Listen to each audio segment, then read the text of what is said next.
Pertumbuhan cabai sangat cepat, sampai perlu zat penghambat pertumbuhan agar melambat. Bunga dan buah sangat lebat. Ajir tanaman cabai sampai gak kuat. Nah, Sobat Tani cukup simak video pembahasan resep budidaya tanaman cabai ini dari pengolahan lahan, pemupukan, hingga pembentukan bunga dan buah sampai membuat tanaman cabai seperti ini.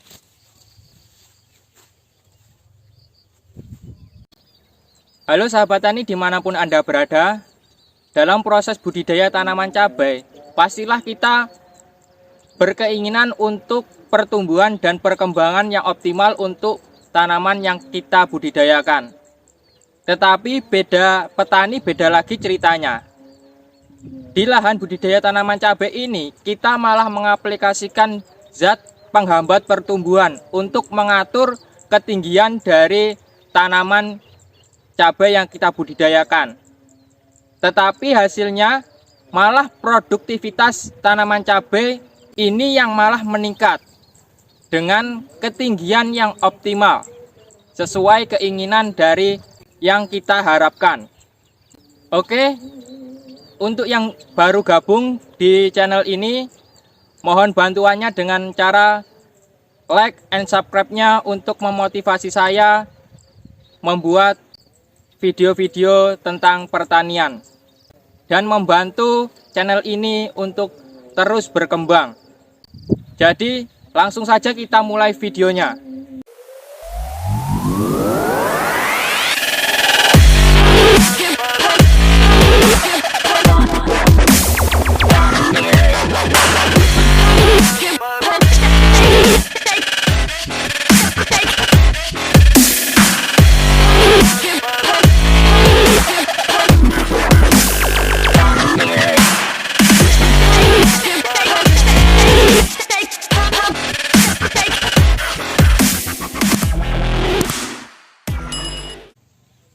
Ini adalah penampakan tanaman cabai yang saya ambil pada jam setengah 9 siang.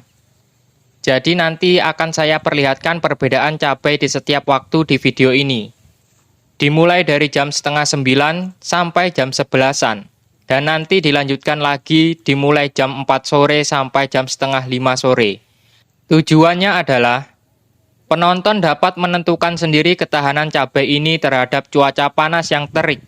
Apalagi cabai ini juga melewati musim penghujan, yang mana di daerah sekitar tempat budidaya tanaman cabai ini, para sahabat petani cabai banyak yang gulung tikar, karena hujan yang terus mengguyur. Dan ini juga baru 5 hari tidak turun hujan. Jadi, cuacanya panas sekali sampai HP saya yang saya buat pengambilan video ini cepat overheat atau kepanasan. Hal ini juga yang menyebabkan pengambilan videonya memerlukan waktu yang lama. Jadi proses awal budidaya lahan ini yaitu kita membuat proses pengolahan lahan dengan cara pembuatan gulutan. Dan kita melakukan proses pemupukan dasaran dengan pupuk Posca, ZA, dan TSP. Untuk perbandingannya, perbandingan 1:1:1. Dan kita mengaplikasikan mulsa untuk tanaman cabai ini. Dan untuk teknik budidayanya, kita menerapkan teknik budidaya tumpang sari dengan tanaman pertama yaitu tanaman jagung dan tanaman kedua yaitu tanaman cabai. Teknik budidaya tumpang sari itu sendiri yaitu menanam 2 tanaman dalam satu lahan dengan waktu yang hampir bersamaan. Jadi pada lahan budidaya ini, penanaman tanaman kedua yaitu tanaman cabai itu setelah tanaman jagung selesai ditanam dengan interval 1 hari. Dan untuk proses perawatan tanaman jagung dengan tanaman cabai ini, kita melakukan 1 kali perawatan. Tetapi kekurangannya adalah untuk pengontrolan tanaman cabai ini yang sedikit lebih susah. Waktu itu pengontrolan seperti pemeruningan cabang-cabang bawah dari tanaman cabai ini hanya bisa dilakukan sekali saja, karena tanaman pertama yaitu tanaman jagung sudah sangat lebat dan menyulitkan kita untuk melakukan proses pengontrolan. Jadi di lahan ini sebetulnya bukan 2 tanaman saja, melainkan ada 3 tanaman budidaya.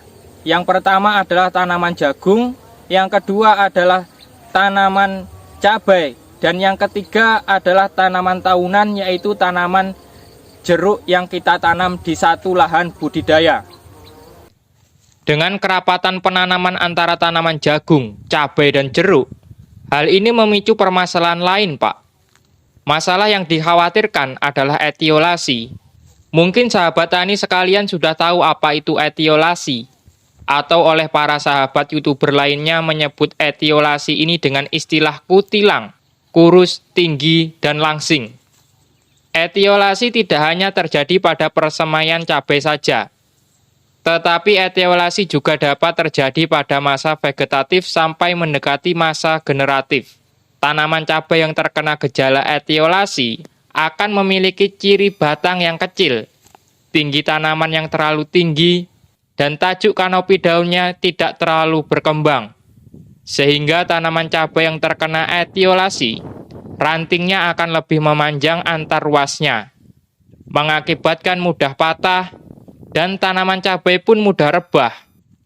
Hal ini disebabkan karena sinar matahari yang sebagai sumber energi untuk mengolah unsur hara yang sudah diserap oleh sistem perakaran tidak dapat menyinari tanaman cabai secara maksimal. Hal ini disebabkan oleh tanaman cabai ternaungi tanaman jagung dan tanaman jeruk.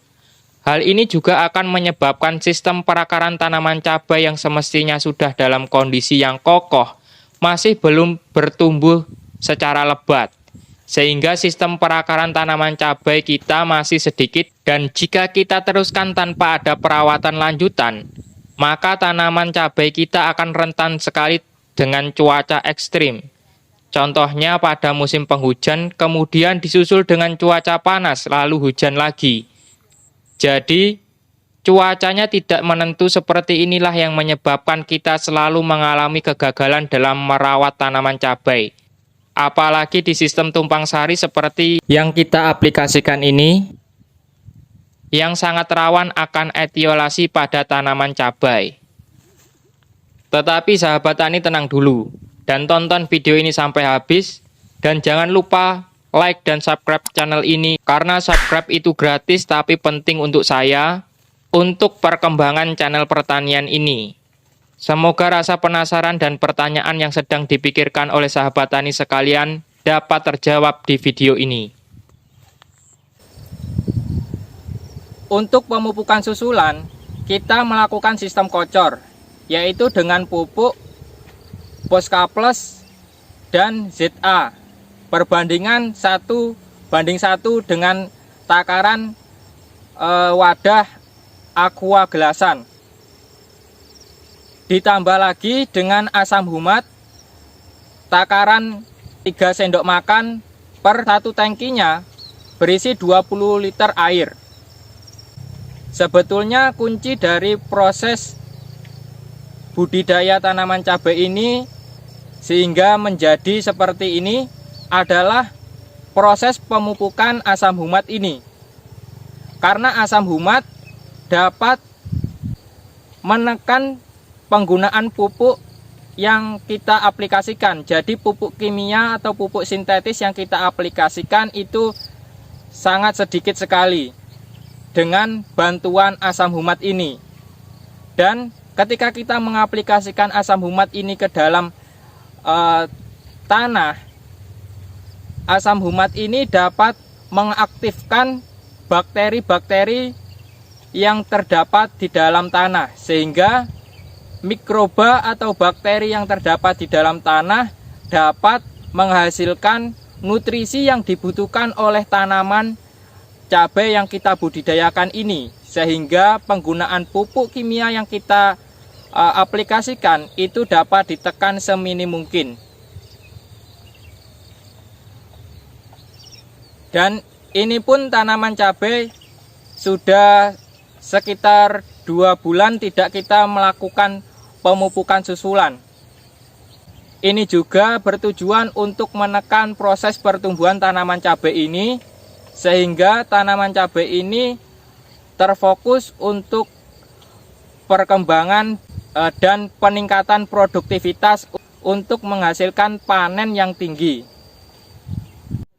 Untuk tata cara pemupukan susulan yang saya sebutkan di awal, diaplikasikan mulai cabai umur 12 hari setelah tanam dengan interval pemupukan 4 hari sekali. Diaplikasikan sampai 5 kali aplikasi.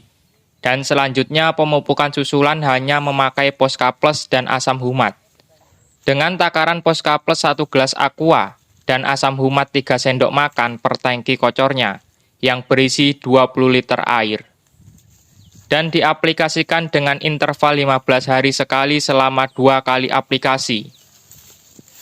Karena melihat pertumbuhan cabai yang sangat cepat, jadi setelah 2 kali aplikasi pupuk susulan dengan interval 15 hari ini, tanaman cabai sudah tidak lagi dipupuk. Manfaat asam humat lebih lanjutnya sebagai berikut. Asam humat ini dapat meningkatkan efisiensi pemupukan, karena dapat mengikat dan mengatur pelepasan hara sesuai kebutuhan tanaman. Membuat tanah lebih gembur dan menurunkan tingkat keasaman tanah, karena dapat memperbaiki sifat kimia dan fisik tanah, serta menyerap aluminium penyebab tanah asam dengan membentuk senyawa kompleks yang sulit terurai. Meningkatkan pertumbuhan akar tanaman dengan menstimulasi aktivitas mikrobiologi tanah.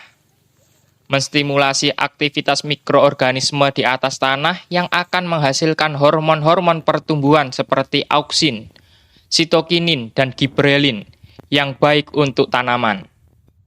Jadi oleh sebab itu pertumbuhan cabai ini bisa sangat cepat, sehingga perlu aplikasi zat penghambat pertumbuhan. Harapannya dulu sebelum mengaplikasikan zat penghambat pertumbuhan ke tanaman cabai ini adalah untuk mengatur ketinggian yang ideal menurut kita, dan menghentikan secara paksa pertumbuhan tanaman cabai karena sudah dikira cukup pertumbuhannya. Dan untuk tanaman cabai bisa lebih terfokus lagi pada produktivitas tanamannya. Dan agar menghindari gejala etiolasi pada tanaman budidaya ini. Dan ini adalah contoh cabai yang tidak kuat menopang tajuk kanopi daun dan buah, akan seperti ini.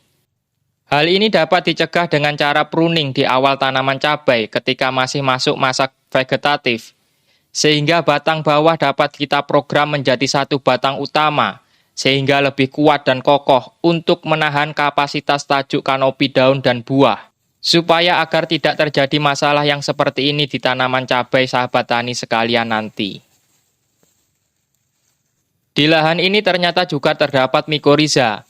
Hal ini mungkin dari aplikasi asam humat yang kita aplikasikan ke lahan budidaya. Mikoriza pada umumnya adalah jenis cendawan jamur yang bermanfaat untuk tanaman budidaya. Jenis cendawan jamur ini disebut Trichoderma, yang berfungsi sebagai pelindung sistem perakaran tanaman budidaya kita dari serangan jamur patogen atau jamur penyakit seperti contoh penyakit layu fusarium dan layu bakteri pada sistem perakaran. Dapat kita cegah dengan jamur Trichoderma ini. Jadi jamur Trichoderma ini adalah jamur yang baik untuk tanaman budidaya kita. Untuk sahabat tani yang baru gabung, mohon bantuan like dan subscribe-nya untuk membantu channel ini untuk terus berkembang. Karena video yang seperti ini memerlukan waktu yang lama dalam proses budidaya, jadi sangat membutuhkan dukungan dari para penontonnya untuk subscribe channel ini. Untuk membantu channel ini cepat berkembang, jadi jangan ragu-ragu lagi untuk tekan like dan subscribe-nya karena subscribe itu gratis. Dan mari kita belajar tani bersama-sama. Kita sudah menjelaskan bagaimana proses pengolahan lahan, pemupukan dasaran, dan pemupukan susulan yang kita lakukan, maupun teknik budidaya tanaman cabai ini. Tinggal satu poin lagi yang penting untuk kita bahas, yaitu cara pembentukan bunga dan buah. Poin ini akan sedikit melebar dalam penyampaiannya, karena saya berkeinginan untuk nanti teknik budidaya yang kita lakukan dapat dipahami. Karena dalam proses budidaya tanaman, tidak hanya satu poin saja yang menjadi kunci keberhasilannya, tetapi banyak faktor yang dapat menyebabkan gangguan dalam proses budidaya tanaman cabai. Jadi seperti yang sahabat tani lihat, tanaman cabai ini memiliki jumlah buah yang lebat, meski sudah sering dipetik. Dan pada video ini pun juga pas petik buah cabai. Karena pengambilan video ini pada saat cuaca panas sekali, jadi HP yang buat pengambilan video ini tidak bisa menampilkan 100% kondisi di lahan. Dapat kita lihat akibat dari pembiasan sinar matahari yang menyebabkan daun tanaman cabai tampak menguning. Ini juga diikuti dengan daun yang layu. Karena tanaman cabai secara otomatis akan layu karena terkena sinar matahari yang terik. Hal ini bertujuan agar mengurangi proses evaporasi atau proses penguapan air yang berada di dalam tanaman cabai. Dan kita amati meskipun pada musim penghujan, penyakit patek atau cacar pada buah memang terlihat tidak ada, tetapi masih ada di lahan ini. Jadi untuk penyebaran penyakit cacar di lahan ini sangat jarang sekali sehingga tanaman cabai jarang terkena penyakit cacar. Bahkan bisa dianggap tidak ada, Pak.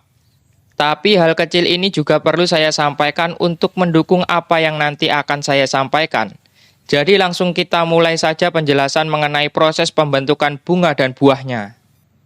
Pertama kita mengaplikasikan obat pembungaan yaitu manokalbor dengan kandungan kalsium dan boron di dalamnya. Aplikasi kalsium dapat membantu bakal bunga dan buah lebih kuat dan tidak mudah rontok. Dan ada juga kandungan boron. Boron ini memiliki fungsi penting terhadap sintetis dan transport karbohidrat, pertumbuhan dan perkembangan polen, serta aktivasi sel. Jadi, jika kita mengaplikasikan boron dalam jumlah yang pas, maka dapat mengoptimalkan pembentukan polen sehingga penyerbukan tanaman dapat optimal. Oh ya sahabat, polen itu adalah serbuk sari. Jadi, jika serbuk sari yang terdapat di dalam sebuah bunga banyak, maka akan memudahkan terjadinya penyerbukan dan nanti akan menghasilkan buah. Yang kedua, kita mengaplikasikan pupuk daun Hiu Vita dengan kandungan K32. Kandungan kalium di pupuk ini lebih tinggi. Hal ini kita gunakan agar batang dan ranting tanaman cabai ini lebih kuat dan besar. Karena teknik penanaman cabai ini adalah tumpang sari, yang mana akan menyebabkan rawan terkena etiolasi. Jadi, kalium sangat penting juga kita aplikasikan. Kemudian dilanjutkan dengan pemberian pupuk MKP. Ini semua diaplikasikan dengan takaran 1 sendok makan per tangki, dengan kapasitas tangki 16 liter air. Dan aplikasinya dimulai saat mulai masuk masa pembungaan. Dan terakhir, kita memberikan zat penghambat pertumbuhan. Karena tanaman cabai kita terlalu subur untuk pertumbuhannya, dan kita menginginkan tanaman cabai yang ketinggiannya relatif.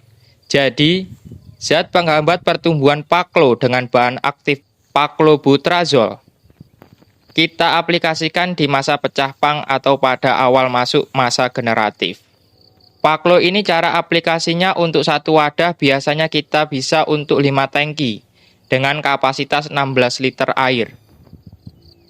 Dan dalam budidaya cabai ini, melakukan penyepraian 2 kali, yaitu waktu mulai pecah pang atau mulai masuk masa generatif, dan yang kedua pada saat sudah masuk masa generatif.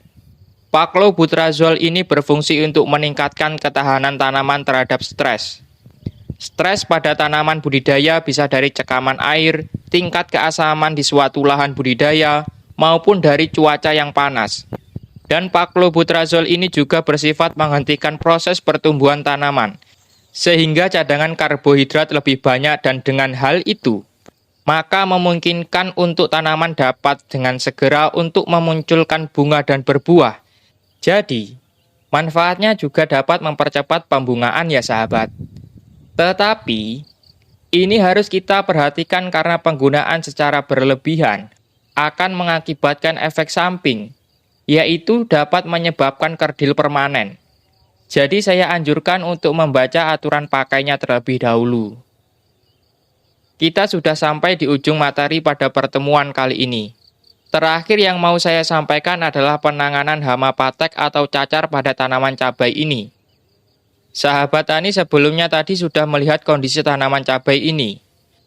Menurut saya penanganan penyakit cacar dapat diatasi dengan aplikasi fungisida Detan dan di rolling dengan fungisida Torbenol dari produk Pak Tani. Cara aplikasinya, Detan diaplikasikan pada masa vegetatif untuk pelindungan, sedangkan Torbenol diaplikasikan pada saat generatif. Alasan kita memakai Torbenol ini adalah bahan aktif yang terkandung di dalamnya. Kita belum pernah memakainya, sehingga baru sekarang ini memakainya. Jadi, untuk tingkat resistensi di lahan ini masih rendah. Kemudian untuk penanganan hama lalat buah, kita menggunakan Maestro. Jadi, ketiga obat pertanian inilah yang melindungi buah cabai ini sehingga terhindar dari serangan cacar dan lalat buah.